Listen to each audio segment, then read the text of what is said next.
नमस्कार दोस्तों, स्वागत है आपका आज की हमारी एनसीईआरटी हिंदी की क्लास में। हम लोग पढ़ रहे हैं अभिव्यक्ति और माध्यम बुक, जो कि 11वीं 12वीं में लगी हुई है। हम तैयारी कर रहे हैं एसटेट पीजीटी हिंदी की और HPSC PGT Hindi subjective exam की। कई दिन से तबीयत ठीक नहीं थी, वीडियो नहीं बना पाई, माफ़ी चाहती हूँ। आज थोड़ा ठीक हूँ तो लगा कि वीडियो बनानी चाहिए। कई दोस्तों के फ़िक्र भरे कमेंट पढ़कर अच्छा लगा। फ़िक्र करने के लिए आप सभी का धन्यवाद। चाहे हम लोग ऑनलाइन जुड़े हुए हैं, लेकिन फिर भी एक अपनापन है। वैसे भी हम लोग तो सभी एक ही मंजिल के मुसाफिर हैं, सबकी समस्याएं एक जैसी ही हैं। ठीक है, तो फिर शुरू करते हैं हम आज की क्लास। हमने संचार पढ़ लिया, जनसंचार पढ़ लिया। लास्ट क्लास में हमने शुरू किया था पत्रकारिता के विविध आयाम, जिसमें एक क्लास कर ली थी। आज उसी अध्याय का ये दूसरी क्लास रहेगी, जिसमें हम संपादन के सिद्धांत पढ़ेंगे। काफ़ी महत्वपूर्ण है और यहाँ से प्रश्न भी बन सकता है। आप पढ़ेंगे तो आपको पता चलेगा कि किस तरीके से हम उन सिद्धांतों को आगे लिख सकते हैं। ठीक है, तो शुरू करते हैं फिर आज की क्लास। पत्रकारिता के विविध आयाम में है संपादन के सिद्धांत। पत्रकारिता कुछ सिद्धांतों पर चलती है। एक पत्रकार से अपेक्षा की जाती है कि वह समाचार संकलन और लेखन के दौरान इन सिद्धांतों का पालन करेगा। आप कह सकते हैं कि पत्रकारिता के आदर्श या मूल्य भी हैं ये सिद्धांत। ठीक है, इनका पालन करके एक पत्रकार और उसका समाचार संगठन अपने पाठकों का विश्वास जीत सकता है। किसी भी समाचार संगठन की सफलता उसकी विश्वसनीयता पर टिकी होती है। मतलब किसी भी समाचार संगठन की जो सफलता होती है वो उसकी विश्वसनीयता पर टिकी होती है। पत्रकारिता की साख बनाए रखने के लिए इन सिद्धांतों का पालन करना जरूरी है। तो सबसे पहले है तथ्यों की शुद्धता, एक्यूरेसी। ये एक सिद्धांत है, पहला सिद्धांत है। वस्तुपरकता, ऑब्जेक्टिविटी, ये दूसरा सिद्धांत है। निष्पक्षता, फेयरनेस, ये तीसरा सिद्धांत है।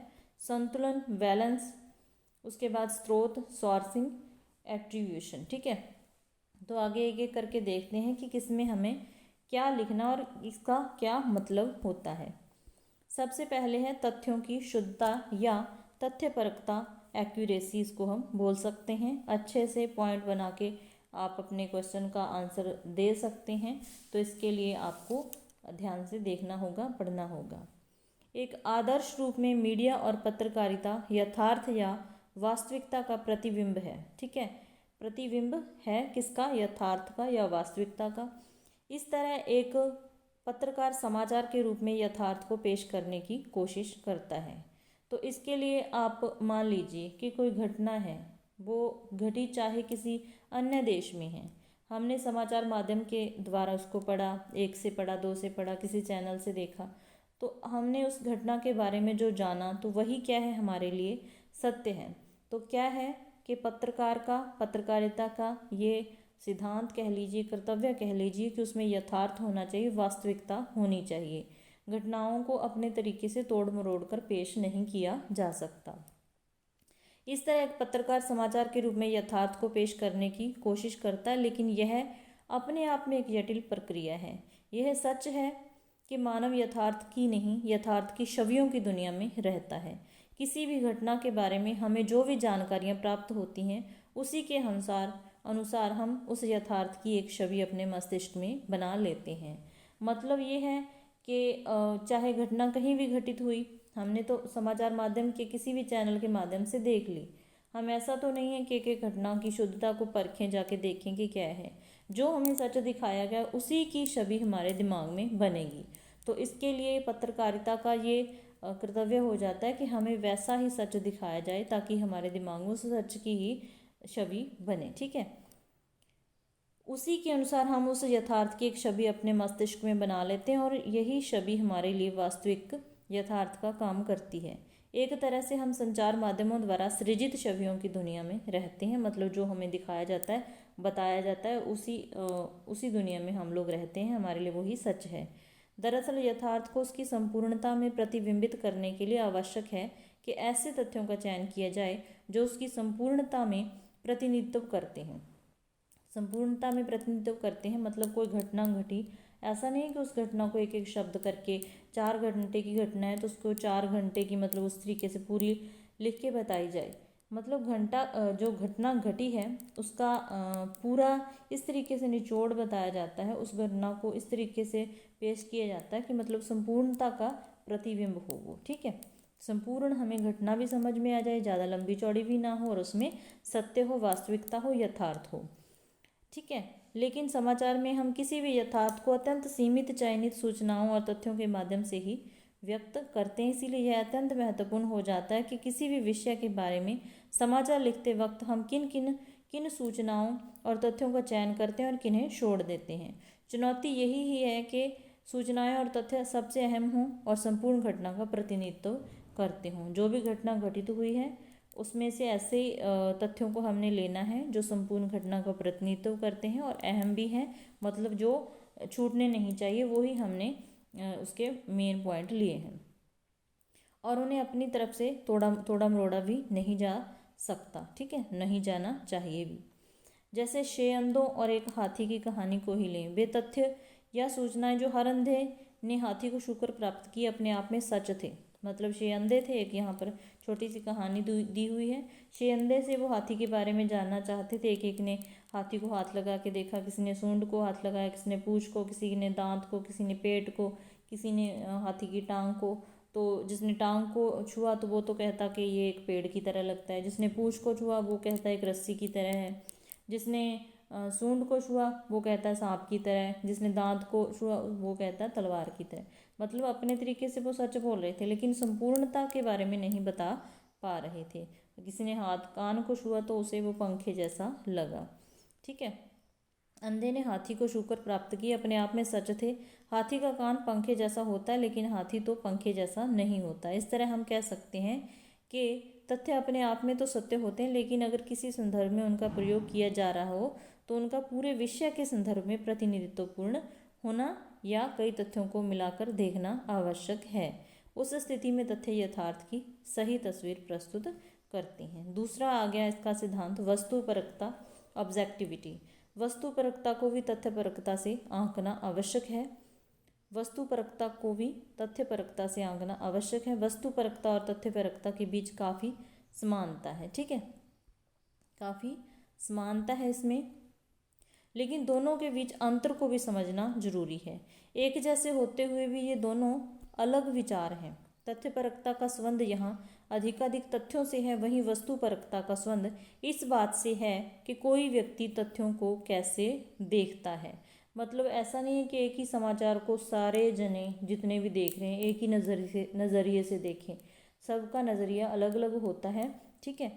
किसी विषय या मुद्दे के बारे में हमारे मस्तिष्क में पहले से बनी हुई छवियाँ समाचार मूल्यांकन की हमारी क्षमता को प्रभावित करती हैं। मतलब कोई सूचना, चाहे कह लीजिए कोई घटना के बारे में पढ़ रहे हैं, कोई समाचार हम पढ़ रहे हैं, हमारे दिमाग में कुछ ना कुछ पहले छवियाँ होती हैं। किसी इंसान के बारे में पढ़ रहे हैं, जैसे हम जानते हों, व्यक्तिगत रूप से उसको जानते हो, उसके प्रति जो हमारी छवि बनी हुई है, कुछ ना कुछ तो है हमारे दिमाग में उसके प्रति। तो मतलब कि इस तरीके से क्या होना चाहिए कि अपनी निजी जो मतलब धारणा होती है उसका प्रभाव नहीं पड़ना चाहिए। ये एक पत्रकार के लिए भी ज़रूरी है और पत्रकारिता के लिए भी ज़रूरी है। किसी भी घटना के बारे में अपनी जो निजी छवि बनी हुई है किसी चीज़ के बारे में उसका प्रभाव उस पर नहीं पड़ना चाहिए, ठीक है। किसी विषय या मुद्दे के बारे में हमारे मस्तिष्क में पहले से बनी हुई छवियाँ समाचार मूल्यांकन की हमारी क्षमता को प्रभावित करते हैं और हम इस यथार्थ को उन छवियों के अनुरूप देखने का प्रयास करते हैं। ये एक आदत है हमारी कि हम उस तरीके से उस घटना को या किसी सूचना को देखने की कोशिश करते हैं। हमारे मस्तिष्क में अनेक मौक़ों पर इस तरह की छवियाँ वास्तविक भी हो सकती हैं और वास्तविकता से दूर भी हो सकती हैं। कई बार ये मतलब सच्ची भी हो सकती हैं जो छवि बनी है, और कई बार वास्तविकता से बहुत दूर भी हो सकती है। यह भी कहा जा सकता है कि वस्तुपरकता की अवधारणा का संबंध हमारे सामाजिक, सांस्कृतिक, आर्थिक मूल्यों से अधिक है। हमें ये मूल्य हमारे सामाजिक माहौल से मिलते हैं। बचपन से ही हम स्कूल में, घर में, सड़क पर चलते हर कदम, हर पल सूचनाएं प्राप्त करते हैं और दुनिया भर के स्थानों, लोगों, संस्कृतियों आदि सैकड़ों विषयों के बारे में हमारी एक अपनी धारणा या छवि बना लेते हैं, ठीक है। जैसे हमने साइको में पढ़ा था कि प्रत्येक चीज़ के बारे में हमारे दिमाग में क्या है, एक स्कीमा सेट होती है, उसी तरीके से मतलब छवि बन जाती है। वस्तुपरकता का तकाजा यही है कि एक पत्रकार समाचार के लिए तथ्यों का संकलन और उसे प्रस्तुत करते हुए अपने आंकलन को अपनी धारणाओं या विचारों से प्रभावित ना करे। तो यहाँ पर जो बात है, ये नियम है, ये सिद्धांत है, पत्रकार के लिए है, क्योंकि जो सूचनाएं देने वाला होता है आगे, संवाददाता कह लीजिए, पत्रकार कह लीजिए, वो लिख के लाता है आगे, फिर मतलब जो समाचार संगठन होते हैं वो आगे आगे प्रोसेस चलती है और छपते हैं। तो उसकी जो अपनी निजी एक धारणा बनी हुई है, उसका उस घटना से कोई संबंध नहीं होना चाहिए, उसमें उसको जोड़ना तोड़ना नहीं चाहिए।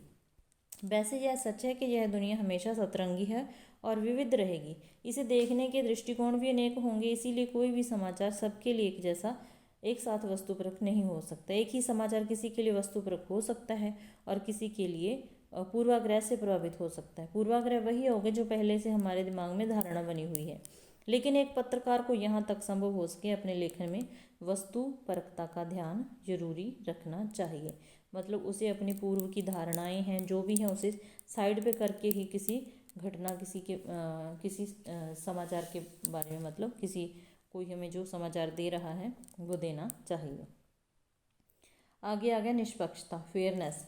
एक पत्रकार के लिए निष्पक्ष होना भी बहुत ज़रूरी होता है। निष्पक्ष होने का मतलब ये नहीं है कि बिल्कुल तटस्थ हो जाए, या ना न्याय की तरफ ना अन्याय की तरफ, ना सत्य की तरफ ना झूठ की तरफ। इसका मतलब ये है कि दो बंदे हैं, एक सच बोल रहा है, एक झूठ बोल रहा है। मतलब ये नहीं कि जो सच बोल रहा है उसकी बात सुनते जाओ, दूसरे की सुनो ही ना। पत्रकार का ये कर्तव्य है कि दोनों पक्षों की बात सुननी है, निष्पक्षता रखनी है, मतलब एक की साइड नहीं लेनी। ठीक है, ये आप समझ सकते हैं। एक पत्रकार के लिए निष्पक्ष होना भी बहुत जरूरी है। उसकी निष्पक्षता से ही उसके समाचार संगठन की साख बनती है।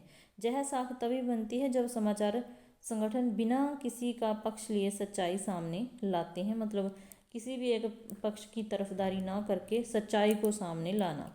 पत्रकारिता लोकतंत्र का चौथा स्तंभ है। तो ये प्रश्न भी बन सकता है एस्टेट वालों के लिए कि पत्रकारिता का लोकतंत्र का चौथा स्तंभ क्या है? पत्रकारिता है। ठीक है, इसकी राष्ट्रीय और सामाजिक जीवन में अहम भूमिका, लेकिन निष्पक्षता का अर्थ है तटस्थ नहीं। निष्पक्षता का अर्थ तटस्थता नहीं है, इसीलिए पत्रकारिता सही और गलत, अन्याय और न्याय जैसे मसलों के बीच तटस्थ नहीं हो सकती, बल्कि वह निष्पक्ष होते हुए भी सही और न्याय के साथ होती है। ठीक है, आगे है, जब हम समाचारों में निष्पक्षता की बात करते हैं तो इसमें न्याय संगत होने का तत्व अधिक अहम होता है। आज मीडिया एक बहुत बड़ी ताकत है। एक ही झटके में वह किसी की इज्जत पर बट्टा लगाने की ताकत रखती है। इसीलिए किसी के बारे में समाचार लिखते वक्त इस बात का विशेष ध्यान रखना चाहिए कि कहीं किसी को अनजाने में ही बिना सुनवाई के फांसी पर तो नहीं लटकाया जा रहा। मतलब ऐसा नहीं कि किसी ने कोई अपराध किया ही नहीं और एक तरफा बात सुन के ही उसका फैसला कर दिया कि हाँ इसने कत्ल किया है और इसको क्या फांसी दे दी जाए। मतलब दोनों पक्षों की बात सुननी चाहिए, निष्पक्ष रह के दोनों पक्षों की बात पर ध्यान देना जरूरी है। फिर आ गया संतुलन। निष्पक्षता की अगली कड़ी संतुलन है। इसके अलावा हम पत्रकार की 4 वैसाखियाँ होती हैं, वो भी काफ़ी महत्वपूर्ण है, उसको भी आज पढ़ लेंगे। ज़्यादा लंबी क्लास नहीं दे पाऊँगी, ठीक है, तो इतना पढ़ के हम बस देखते हैं, फिर जो रह गया वो बाकी अगली क्लास में देखेंगे। निष्पक्षता की अगली कड़ी संतुलन है। आमतौर पर मीडिया पर आरोप लगाया जाता है कि समाचार कवरेज संतुलित नहीं है, यानी वह किसी एक पक्ष की ओर झुका हुआ है। तो ये आजकल तो हम लोग देखते हैं कि आमतौर पर ये आरोप किया जाता है कि ये न्यूज़ चैनल वाले इसके पक्ष की बात करते हैं, ये इसके पक्ष की बात करते हैं। ठीक है, तो ऐसा नहीं होना चाहिए, यानी वह किसी एक पक्ष की ओर झुका है। आमतौर पर समाचार में संतुलन की आवश्यकता वहीं पड़ती है यहाँ किसी घटना में अनेक पक्ष शामिल हों और उनका आपस में किसी न किसी रूप में टकराव हो। उस स्थिति में संतुलन का तकाजा यही है कि सभी स्वतंत्र पक्षों की बात समाचार में अपने अपने समाचारी वजन के अनुसार स्थान पाए। जैसे आजकल चर्चा करवाते हैं न्यूज़ चैनल वाले, कई लोग बैठे होते हैं, कोई पक्ष वाले होते हैं कुछ घटना के बारे में, कोई विपक्ष वाले होते हैं। तो ऐसा नहीं कि एक की बात तो ध्यान से सुन रहे हैं, दूसरे की सुनो ही ना, या किसी की आधी अधूरी सुनो। मतलब पक्षपात नहीं करना है, संतुलित वहाँ पे पक्षपात भी नहीं करना और संतुलन भी होना चाहिए। दोनों पक्षों या 3 पक्ष हैं, 4 पक्ष हैं, जो भी हैं, बराबर सबकी बात को महत्व देना है, सबकी बात सुननी है। समाचार में संतुलन का महत्व तब कहीं अधिक हो जाता है जब किसी पर किसी तरह के आरोप लगाए गए हों या इससे मिलती जुलती कोई स्थिति हो। जैसे अब सीमा हैदर वाला वो मामला था, तो कोई उसके पक्ष में बोल रहा था, कोई नहीं, तो मतलब सबकी बात पर ध्यान देना चाहिए। उस स्थिति में हर पक्ष की बात समाचार में आनी चाहिए, अन्यथा यह एक तरफा चरित्र हनन का हथियार बन सकता है। व्यक्तिगत किस्म के आरोपों में आरोपित व्यक्ति के पक्ष को भी स्थान मिलना चाहिए, लेकिन यह स्थिति तभी संभव हो सकती है जब आरोपित व्यक्ति सार्वजनिक जीवन में हो और आरोपों के पक्ष में पक्के सबूत नहीं हो या उनका सही साबित होना काफ़ी संदिग्ध हो। लेकिन घोषित अपराधियों या गंभीर अपराध के आरोपियों को संतुलन के नाम पर सफाई देने का अवसर की ज़रूरत नहीं है। तो यहाँ पर यह भी कहा गया है कि ऐसा नहीं कि बहुत ही डेंजरस है कोई क्रिमिनल, उसको आके सफाई देने के लिए बोला जाए, तो ऐसा भी नहीं होना चाहिए। संतुलन के नाम पर समाचार मीडिया इस तरह के तत्वों का मंच नहीं बन सकती। तो ये क्या था, संतुलन। उसके बाद आ गया स्रोत। स्रोत मतलब कहाँ कहाँ से कैसे कैसे घटना समाचार बनती हैं। ठीक है, हर समाचार में शामिल की गई सूचना और जानकारी का कोई स्रोत होना चाहिए। मतलब स्रोत होना चाहिए कि कहाँ से हमें ये घटना का पता चला है। यहाँ स्रोत के संदर्भ में सबसे पहले यह स्पष्ट कर देना आवश्यक है कि किसी भी समाचार संगठन के स्रोत होते हैं। मतलब कोई समाचार संगठन है, उसके तो स्रोत होते ही होते हैं। इसके अलावा जो समाचार संगठन का एक पत्रकार होता है, वो भी तो सूचना इकट्ठी करता है, तो उसके अपने भी स्रोत होते हैं। और फिर उस समाचार संगठन का पत्रकार जब सूचना एकत्रित करता है तो उसके अपने भी स्रोत होते हैं। इस तरह किसी भी दैनिक समाचार पत्र के लिए पीटीआई, यूएनआई जैसी समाचार एजेंसियों और स्वयं अपने ही संवाददाताओं और रिपोर्टरों का तंत्र समाचारों का स्रोत होता है। लेकिन चाहे समाचार एजेंसी हो या समाचार पत्र, इनमें काम करने वाले पत्रकारों के भी अपने समाचार स्रोत होते हैं। यहाँ हम एक पत्रकार के समाचार के स्रोतों की चर्चा कर लेते हैं। ठीक है, समाचार की साख को बनाए रखने के लिए आवश्यक है कि इसमें शामिल की गई सूचना या जानकारी का कोई स्रोत हो। मतलब अगर हमें कोई जानकारी मिल रही है समाचार से, तो उसका कोई ना कोई स्रोत जरूर होना चाहिए। वह स्रोत इस तरह की सूचना या जानकारी देने का अधिकार रखता हो और समर्थ भी हो। मतलब यहाँ से ये सूचना का पता चला है, उसका जो स्रोत है वो जानकारी देने का अधिकार भी रखता हो और समर्थ भी हो जानकारी देने में। कुछ जानकारियाँ बहुत सामान्य होती हैं जिनके स्रोत का उल्लेख करना आवश्यक नहीं है, लेकिन जैसे ही कोई सूचना सामान्य होने के दायरे से बाहर निकलकर विशिष्ट होती है तो उसके स्रोत का उल्लेख आवश्यक हो जाता है। स्रोत के बिना उसकी साख नहीं होगी। एक समाचार में समाहित सूचनाओं का स्रोत होना आवश्यक है, और जिस सूचना का कोई स्रोत नहीं है उसका स्रोत या तो पत्रकार स्वयं है या फिर यह एक सामान्य जानकारी है जिसका स्रोत देने की आवश्यकता नहीं है। आमतौर पर पत्रकार स्वयं किसी सूचना का प्रारंभिक स्रोत नहीं होता। वह किसी घटना के समय घटना स्थल पर उपस्थित नहीं होता। मान लीजिए कोई पत्रकार है, किसी घटना की जानकारी दे रहा है, ऐसा तो नहीं कि कहीं भी कोई भी घटना घटित होती है और पत्रकार है जो वहाँ कैमरा लेके खड़ा हो या उस घटना को नोट करने के लिए खड़ा हो। ठीक है, तो वो आसपास से कहीं से भी जानकारी इकट्ठी करके ही सूचना देता है। कई बार ऐसा हो जाता है कि जैसे कोई हिंसक घटना हुई है या कोई और घटना हुई है, तो वहाँ पर मतलब कि वो पत्रकार मौजूद हो और उसने कई लोगों को मरते देखा और वो अपना खुद ही स्रोत बन जाता उस सूचना के लिए। ठीक है, इसीलिए यह सब कैसे हुआ, समय घटनास्थल पर उपस्थित नहीं होता, वह घटना के बाद घटनास्थल पर पहुंचता है। इसीलिए यह सब कैसे हुआ यह जानने के लिए उसे अन्य स्रोतों की ज़रूरत पड़ती है। अगर एक पत्रकार स्वयं अपनी आंखों से पुलिस फायरिंग में या अन्य किसी भी तरह की हिंसा में मरने वाले 10 लोगों के शव देखता है तो निश्चय ही वह खुद उस 10 लोगों के मरने के समाचार का स्रोत हो सकता है, लेकिन इसकी पुष्टि करने की कोशिश जरूर करनी होगी। पत्रकारिता के अन्य आयाम हम कल की क्लास में पढ़ेंगे। आज एक थोड़ा सा और है, पत्रकार की वैसाखियाँ, उसको देखते हैं, वो इम्पोर्टेंट है और पूछी जा सकती हैं। ठीक है, तो पत्रकार की कौन कौन सी वैसाखियाँ होती हैं। सबसे पहले, संदेह करना पत्रकार का गुण है, उसे चीज़ों की तह तक जाने की आदत डालनी चाहिए।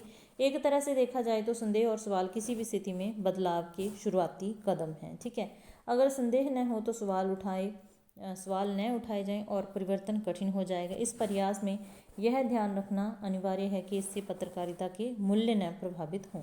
इसके लिए पत्रकार को 4 वैसाखियों का सहारा लेने से नहीं हिचकिचाना चाहिए। ये वैसाखियाँ संकट या दुविधा के समय उसके काम आती हैं। पहली वैसाखी है सच्चाई। विश्वसनीयता इसी पर टिकी होती है। लिखने से पहले तथ्यों की पूरी जांच परख और उसकी पुष्टि करना अनिवार्य है। तो पत्रकार को चाहिए कि कुछ भी लिखने से पहले उसकी पूरी जांच पड़ताल कर लेनी चाहिए। उसे बयानों को तोड़ना मरोड़ना नहीं चाहिए। यह सुनिश्चित करना चाहिए कि समाचार में अफवाहों को जगह न मिले। दूसरी वैसाखी है संतुलन। सच्चाई की कसौटी पर कसे जाने के बावजूद यह अनिवार्य है कि तथ्यों, बयानों और आंकड़ों के इस्तेमाल में संतुलन रखा जाए। विवादास्पद मुद्दों में दोनों पक्षों की बात सामने रखनी जरूरी है। एक पक्षीय समाचार असंतुलित होगा। तीसरी वैसाखी है निष्पक्षता। किसी पत्रकार के लिए पक्षपात अपशब्द की तरह है। तो पक्षपात क्या है? अपशब्द की तरह है। जो पत्रकार अपने समाचार में निष्पक्ष नहीं हो सकता वह पत्रकार नहीं हो सकता। पक्षपात करने वाले पत्रकार को उसके पाठक ही खारिज कर देते हैं। इसीलिए जरूरी है कि पत्रकार समाचार में निजी राय न व्यक्त करे। चौथी वैसाखी है स्पष्टता। पत्रकारिता साहित्य से भिन्न है।